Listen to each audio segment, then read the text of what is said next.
Is the Canadian housing market a bubble ready to burst, or is it steady as she goes? Finance Minister Jim Flaherty has warned that Canadians are taking on too much debt against the value of their homes, and that could spell trouble.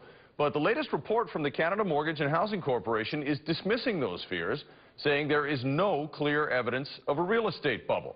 Ramina Dea has a reality check for us tonight on the BC market. For decades, Metro Vancouver's real estate ride has been up and down, hard to stomach for many families. It's tough to know when to buy, sell, or stay put. It can be unnerving. One thing is clear right now, home sales have dropped. There's clearly a slowing down in the market. You see an increase in the number of listings, drop in sales, all things that create less pressure in the marketplace. According to the latest numbers from the Real Estate Board of Greater Vancouver, home sales are down 19% compared to this time last year.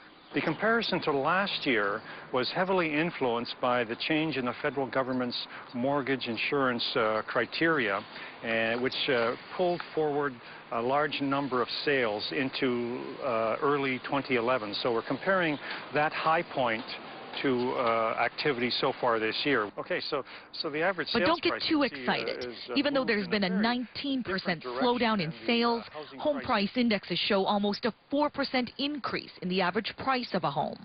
Well, looking at the averages, it's just going to be confusing and sometimes disconcerting because that number bounces around on a month-to-month basis based on how many $4 million houses sold on the west side. So I wanted to show you a loft in the downtown core, and this building is actually the message to buyers, the economy is in reasonable shape. There's a lot of supply out there, and interest rates are low. So this is a one-bedroom in... So just because sales are slumping, don't bank on prices doing the same.